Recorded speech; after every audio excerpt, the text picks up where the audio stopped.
안녕하세요, 여러분. 아침밥 왔습니다. 요즘 너무 재밌지 않아요? 네. 히스기야 이야기가 정말 재밌게 진행되고 있는데, 오늘도 완전 재밌어요. 내일도 완전 재밌어요. 기대해 주시고요. 성경서로 여러분이 빨려 들어가서 봤으면 좋겠습니다. 오늘 38장 이야기는요, 그 유명한 히스기야의 해시계 이야기예요. 그래서 내용 자체가 흥미진진할 것 같잖아요. 그 흥미진진한 이야기가 신화가 아니라 진짜 사실임을 역사적 배경을 통해서 보면서 한번 하나님의 뜻을 알아보도록 하겠습니다. 지금 이 38장에 쓰여진 시기는 BC 304년에서 304년 사이로 보고 있습니다. 그럼 공부를 열심히 하신 여러분들은 36장하고 37장은 BC 701년이라고 그랬잖아요. 그럼 이게 더 빨리 있었던 사건이에요? 이렇게 질문하실 수 있으시죠? 맞아요. 이사야가 연도를 바꿔서 이렇게 기술을 하고 있습니다. 왜 그러냐면요, 영화의 결론을 알고 영화를 보면 재미가 없듯이 히스기야도 그런 어떤 극적인 재미를 주기 위해서 순서를 바꿨습니다. 오늘 38장에는 아수르에게서 예루살렘을 구해주겠다는 약속이 있거든요. 그러니까 이거를 안 상태에서 36장, 37장 아수르 침공이 있다면 별로 흥미진진하지 않을 거예요. 그러니까 이걸 살짝 뺀 거죠. 그리고 앞에 36장, 37장 우리 너무 재밌게 봤잖아요. 어떻게 될까?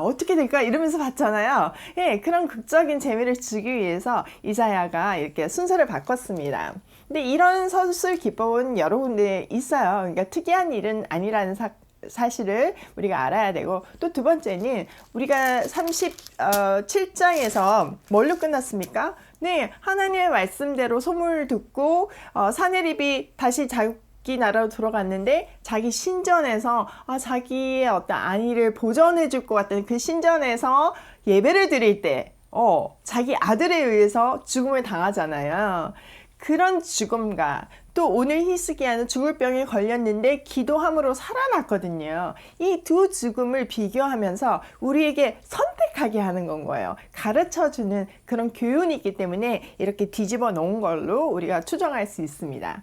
또 여기서 우리는 질문이 생기잖아요. 정말 연대가 701년 맞냐? 703년에서 4년 맞냐? 이런 생각이 들 수 있잖아요. 근데 우리는 이거는 연구해 봐야 됩니다. 여러분, 성경에 대해서 질문을 하는 건 굉장히 좋은 태도예요. 의심해가지고 이건 아닐 거야, 이게 아니라 정말 이것이 맞나 틀리나 연구하면서 가면요 더 확신이 생기는 거거든요. 성경은 정말 연구가 필요해요. 물론 깨닫게 해주시는 게 있지만 정말 연구를 통해서 깊이 있게 성경을 알 수 있는 거는 당연한 사실이에요. 우리가 일반 책을 볼 때도 그냥 읽는 거랑 연구하면서 읽는 거랑은 그 얻을 수 있는 정보, 지식에서 뭐 차원이 틀리는 어떤 결과를 얻잖아요. 성경도 마찬가지인 건 거예요. 왜 다른 학문을 연구하면서 성경을 연구하지 않는지 정말 알 수가 없습니다.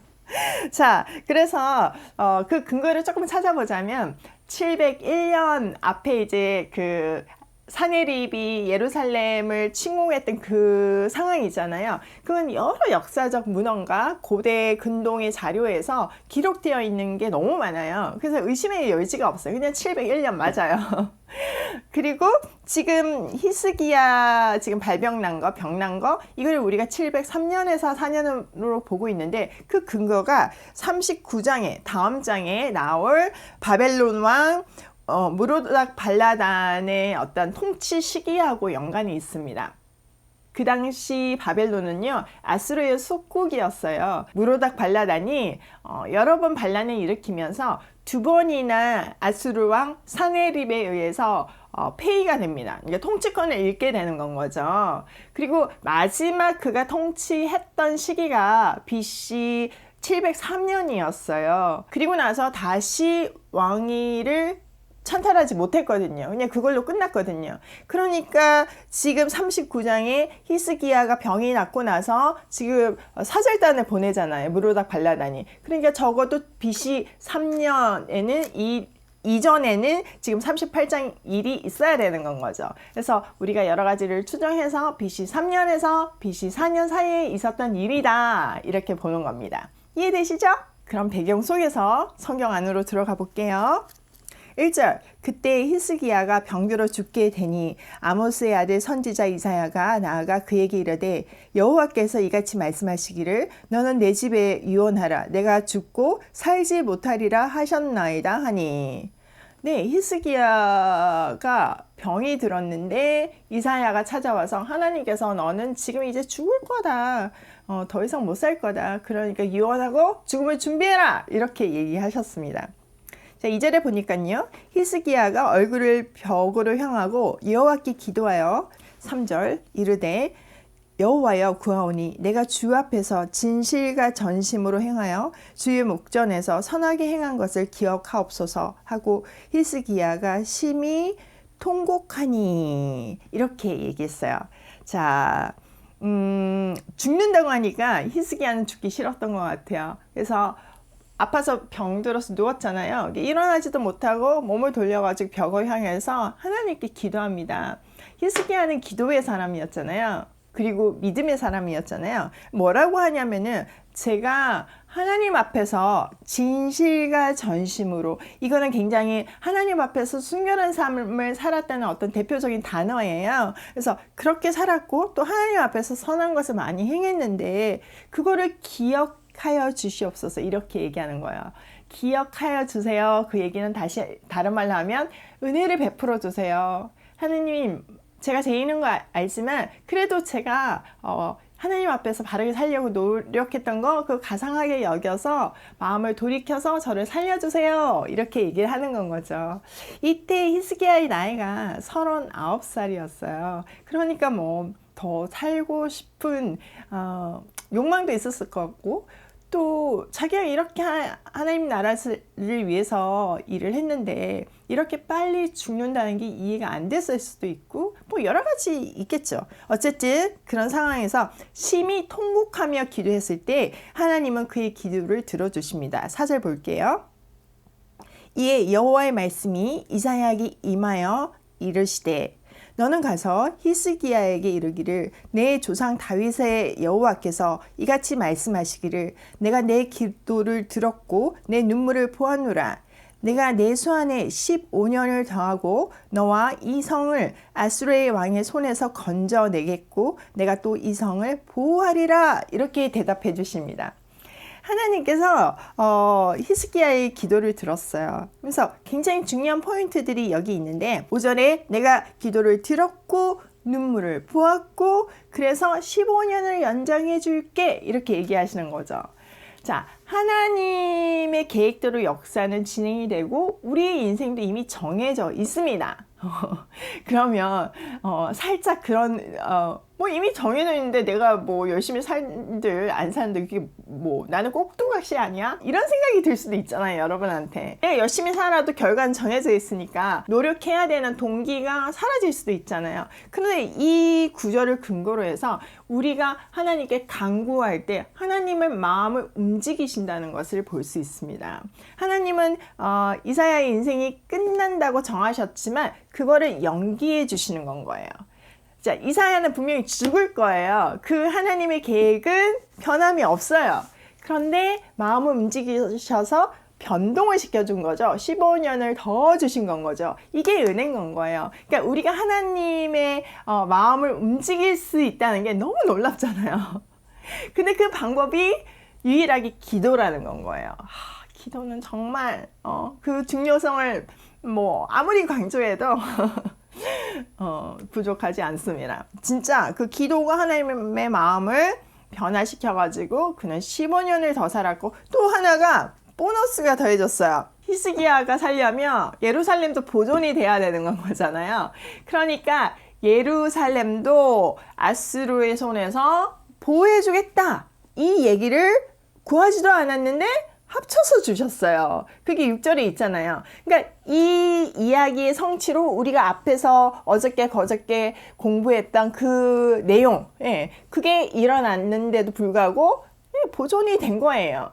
또 히스기야는 한편으로는 이렇게 생명을 새롭게 얻었으니까 15년이라는 날짜가 딱 정해져 있잖아요. 꽃감 빼먹듯이 하루 살았으면 이제 하루가 제일 좋네. 이게 분명하게 있잖아요. 그러니까 목숨 걸고 믿음을 걸면서 하나님 나라를 위해서 살았겠죠. 이 소문이 아마도 알수로에게 갔을 거고, 랍사게가 그걸 알면서 너 하나님 믿지 마. 히스기야가 아무리 꼬드겨도 그거 속임수야, 믿지 마. 이렇게 계속 얘기를 했던 겁니다. 자, 앞에 사건들이 조금 더 클리어하게 이해되시죠? 궁금하시다면 다시 한번 돌아가서 보세요. 재밌잖아요? 그리고 또 저는 감동이 되었다는 게, 하나님께서 자기의 어떤 명칭을 너의 조상 다윗의 하나님, 내가 너를 구원해 주겠다, 이 얘기를 하는 거예요. 다윗이 언제적 다윗인데 하나님 계속 다윗을 얘기하십니다. 여기서 우리는 두 가지 교훈을 얻을 수 있어요. 한 사람의 하나님의 마음에 합한 사람의 인생을 통해서 후손들까지 보호를 받고 은혜를 누린다는 사실. 이게 얼마나 커요.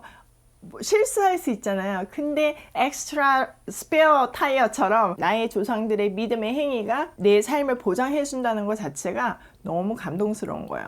두 번째는 하나님께서 내 삶을 통해서 주신 약속의 말씀들은 내가 죽어서도 정말 지금 몇 대가 지났잖아요. 대를 이어서 그 약속을 신실하게 지켜주신다. 나의 죽음으로 나의 인생이 끝나는 것이 아니라 하나님의 언약을 통해서 계속된다. 이거를 알 수 있는 거예요. 너무 감동이지 않습니까? 그리고 하나님께서는 이사야에게 일이 반드시 일어날 것이라는 징조로 해시계가 15도 돌아가게 하십니다. 자, 그게 이제 7절, 8절이죠. 한번 읽어볼게요. 이는 여호와께서 말미암은 너를 위한 징조니 곧 여호와께서 하신 말씀을 그가 이루신다는 증거이니라. 자, 8절. 보라, 아하스의 해시기에 나아갔던 해 그림자를 뒤로 10도를 물러가게 하리라 하셨다 하라 하시더니 이 해시계가 나아갔던 해 그림자가 10도를 물러가니라. 자, 이걸 보고 수많은 학자들이 그게 진짜 그 해에 있었던가 막 이러면서 날씨 그때 일식 막 이런 걸 조사하기도 하고, 또 이게 전 지구적인 일인가 아니면 그때 당시 히스기야 앞에서만 잠깐 있었던 어떤 일인가 이런 걸 갖고 연구들이 있지만, 중요한 것은 우리는 정확하게 몰라요. 근데 분명한 것은 이 일은 반드시 일어났었다는 겁니다. 여러분 믿으시죠? 네, 성경의 여러 기적처럼 이 일은 분명히 일어났었던 일인 건 거죠. 또 여기서 우리가 하나 짚고 넘어가야 될 것은 이 해시계의 이름이 아하스의 해시계입니다. 여러분, 아하스는요 진짜 우상 숭배, 정말 악한 왕의 표상이었잖아요. 이 아하스로 인해서 심판이 다가올 수밖에 없었는데 하나님께서 그 심판을 히스기야를 통해서 물러가게 하셨다는 거, 이거를 얘기하는 겁니다. 사실 앞에서부터 아하스와 히스기야는 계속 연결하면서 얘기하고 있어요. 여기에는 여러 이유가 있겠지만 또 이 책 자체가 그러니까 히스기야의 아들 므낫세에게 바쳐졌던 책이라고 많이들 얘기를 하거든요. 그래서 그 므낫세에게 교훈을 주는 거예요. 이런 니네 할아버지 아하스처럼 살겠냐, 니네 아버지 이 믿음의 아버지 히스기야처럼 살겠냐, 이렇게 대조시켜면서 므낫세에게 교훈을 주려고 했던 이사야의 의도가 이 군데군데에서 보이는 건 거예요. 재밌죠? 저만 재밌나요? 아니죠? 너무 재밌지 않나요? 진짜 흥미진진한데요. 자, 그 뒤에 보면 이제 9절에서 20절까지 히스기야가 하나님께 찬양을 올려드립니다. 지금 이 내용을 가지고 찬양을 올려드려요. 찬양 올려드릴만 하죠. 참, 그의 찬양 한번 보도록 할게요. 유다 왕 히스기야가 병들었다가 그의 병이 나은 때 기록한 글이 이러하니라. 그러니까 히스기야가 적은 글이다, 이 얘기를 하죠. 내가 말하기를 나의 중년에 수월의 문에 들어갔고 나의 여생을 빼앗기게 되리라 하였도다. 내가 또 말하기를 내가 다시는 여호와를 배웁지 못하리니 산자의 땅에서 다시는 여호와를 배웁지 못하겠고 내가 세상의 거민 중에서 한 사람도 다시는 보지 못하리라 하였도다. 나의 거처는 목자의 장막을 거둠같이 나를 떠나 옮겨졌고 직공이 배를 걷어 마름같이 내가 내 생명을 말았도다. 주께서 나를 틀에서 끊으시리니 조석간에 나를 끝내시리라. 내가 아침까지 견디었사오나 주께서 사자같이 나의 모든 뼈를 꺾으시오니 조석간에 나를 끝내시리라. 나는 제비같이 학같이 지적이며 비둘기같이 슬피 울며 내 눈이 새하도록 앙망하나이다. 여호와여, 내가 압제를 받사오니 나의 중보가 되옵소서. 주께서 내게 말씀하시고 또 친히 이루셨사오니 내가 무슨 말씀을 하오리이까. 내 영혼의 고통으로 말미암아 내가 종신토록 방황하리이다. 주여, 사람이 사는 것이 이에 있고 내 심령의 생명도 온전히 거기에 있사오니 원하건대 나를 치료하시며 나를 살려주시옵소서. 보옵소서. 내게서 큰 고통을 더하신 것은 내게 평안을 주려 하심이라. 주께서 내 영혼을 사랑하사 멸망의 구덩이에서 건지셨고 내 모든 죄를 주의 등 뒤에서 던지셨나이다. 수월이 주께 감사하지 못하며 사망이 주를 찬양하지 못하며 구덩이에 들어간 자가 주의 신실을 바라지 못하되 오직 산자 곧 산자는 오늘 내가 하는 것과 같이 주께 감사하며 주의 신실을 아버지가 그의 자녀에게 알게 하리이다. 여호와께서 나를 구원하시리니 우리가 종신토록 여호와의 전에서 수금으로 나의 노래를 노래하리로다. 이렇게 고백하고 있습니다. 히스기야의 그 절절한 마음 아시죠? 아마 그는 이 감사한 마음과 이 기도하는 마음으로 남은 15년을 살았을 것입니다. 그리고 하나님 나라를 위해서 최선을 다하려고 노력했을 것입니다. 이에 하나님께서 또 하나의 그 징조를 보여주시는데 이제 몸에 무화과를 바르라는 거고 또 거기에 대해서 히스기야는 또 하나의 징조를 구합니다. 이거는 불신의 징조가 아니라 믿음의 확신에 찬 징조의 요청이었습니다. 그 얘기 마지막으로 볼게요. 21절 이사야가 이르기를 한 뭉치 무화과를 가져다가 종초에 붙이면 왕이 나으리라 하였고 히스기야도 말하기를 내가 여호와의 전에 올라갈 징조가 무엇이냐 하였더라. 네, 그의 인생이 참 시사하는 바가 많습니다. 저는 참 감사했던 게 첫 번째가 하나님이 우리 기도를 들으시고 당신의 생각을 수정하신다는 사실이 오늘 새롭게 다가왔어요. 그래서 기도가 얼마나 중요한지 또 중보를 해주는 것이 얼마나 중요한지 정말 다시 한번 느꼈습니다. 여러분 댓글 남겨주시면 제가 진짜 기도해 드릴게요.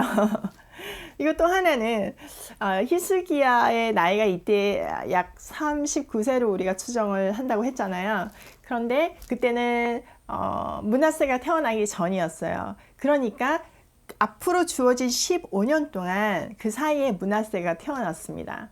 근데 므낫세는요 55년이라 정말 긴 시간을 이스라엘을 통치했습니다. 그런데 너무 안타깝게 자기 아버지 히스기야의 길을 따르지 않고 정말 너무 악했던 왕 아하스의 길을 따랐는데 거기에 플러스 알파까지 했어요. 그리고 우상 숭배를 하는데 정말 앞장섰던 악한 왕이었습니다. 그러니까 그 므낫세의 55년의 통치가 사실은 이스라엘 멸망의 치명타를 가한 건 거죠. 그리고 다시 회복하지 못하고 멸망하잖아요.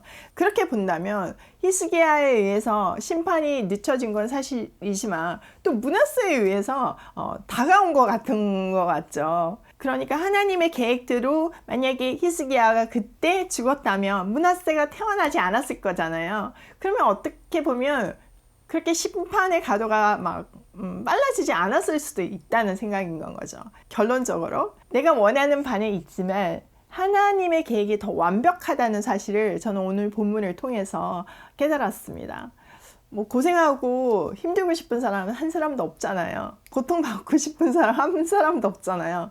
그렇지만 하나님은 그걸 통해서 너무나 아름다운 열매를 맺고 계시고 또 우리에게 아름다운 결말을 준비하고 계시잖아요. 또 나의 주신 이 말씀을 내 대를 이어서 계속 성취해 가시잖아요. 그런 거를 생각한다면 나의 어떤 근시안적인 안목으로 하나님이 이렇게 해주세요. 계속 이렇게 아니라는 생각이 드는 건 거죠. 그래서 오늘 새벽에 저는 하나님, 제가 하나님을 설득하지 않게 하여 주시옵소서. 오히려 하나님의 마음에 내 마음이 설득되도록 은혜를 베풀어 주시옵소서. 쉽지 않은 기도였지만 그렇게 기도했습니다. 제가 지금까지 경험한 하나님은 분명히 그런 은혜를 베풀어 주시고 우리에게 어떤 사명을 주셨을 때 그 사명을 감당할 힘도 주신다는 것을 알기 때문인 거죠. 제가 아무리 죽겠다 막 힘들다 해도 이겨낼 수 있는 힘을 주시고 뚫어내는 아이디어를 주시고 문제를 풀 수 있는 능력을 주실 것을 저는 믿기 때문인 거죠. 여러분들 이 포인트를 가지고 오늘 한번 기도해 보시고 여러분의 인생에 아주 중요한 답이 되기를 소원합니다. 오늘도 나의 기도가 하나님 마음에 합한 기도이기를 소원하며 내가 하나님을 설득하기보다는 하나님께서 나를 설득하시기를 소원하며 고고싱이에요.